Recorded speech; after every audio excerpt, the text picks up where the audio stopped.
Kalau sampai waktuku, ku mau tak seorang kan merayu, tidak juga kau, tak perlu seduh-sedan itu. Aku ini binatang jalan, dari kumpulannya terbuang. Biar peluru menembus kulitku, aku akan tetap meradang, menerjang luka, dan bisa ku bawa berlari, hingga hilang pedih-pedih. Dan aku tidak akan lebih peduli. Aku mau hidup 1000 tahun lagi. Judul buku Aku, penulis Yuman Jaya, penerbit Gramedia Pustaka Utama, tahun terbit 16 Mei 2025. Buku ini dipilih karena Khairul Anwar merupakan ikon sastra yang tak lekang oleh waktu. Membaca Aku adalah upaya saya untuk menelusuri jejak sejarah perjuangan bangsa melalui perspektif kesastraan.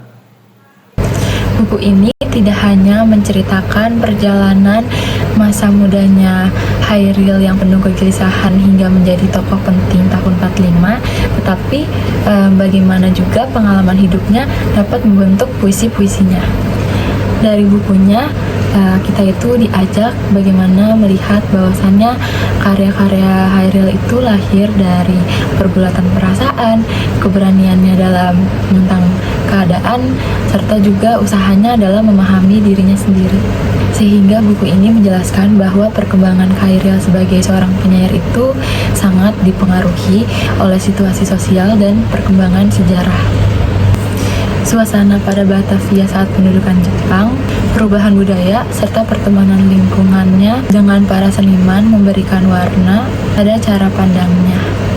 Kita juga diajak untuk melihat sisi teknisnya, seperti pilihan kata yang kuat, gaya penulisan modern yang dipengaruhi sastra asing, serta keberanian Chairil yang keluar dari aturan sastra yang kaku pada masa itu. Pesan utama dari buku ini menggambarkan Chairil yang penuh tantangan dengan dirinya, di mana ia tampak keras tapi menyimpan banyak luka.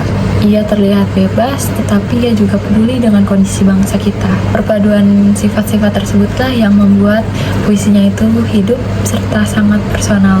Dan puisinya bukan hanya tentang perasaan, tetapi bagaimana Chairil menghadapi perasaannya sendiri dengan kondisi dia ataupun dengan keadaan yang ada di luar, sehingga dapat dibilang karya-karyanya terasa seperti mencari jati diri, sehingga alurnya dibuat seperti kisah perjalanan seseorang dari muda hingga ia dapat menemukan suaranya sendiri, tetapi juga refleksi tentang proses menjadi seorang pencipta yang berani berbicara dengan suaranya sendiri.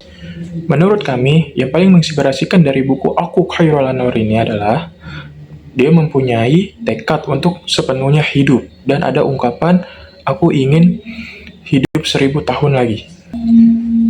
Dan dia juga menggambarkan keinginan untuk berkarya, memberikan makna, dan meninggalkan jejak. Dan dia juga berani untuk menghadapi dunia walaupun tubuhnya rapuh dan banyak penuh tantangan. Kalau relevansi bagi anak muda sekarang, puisi Chairil ini mengajarkan kita bahwa menentukan jalan sendiri, berani bermimpi, dan tidak takut kegagalan. Nah, jadi pelajaran yang kita ambil ini adalah jadilah diri sendiri, berani ambil langkah walaupun belum yakin, dan gunakan waktu dengan baik, dan jangan takut kegagalan atau kita salah. Buku ini sangat direkomendasikan untuk generasi muda, untuk memahami bahwa perjuangan bangsa juga dilakukan lewat ketajaman kata-kata. Kisah Khairil mengajarkan kita keberanian untuk mendobrak batasan, berpikir kritis, dan menjadi diri sendiri yang autentik tanpa kepalsuan. Hidup bukan soal panjangnya usia, melainkan besarnya karya, seperti semboyan Khairil Anwar. Sekali berarti, sudah itu mati.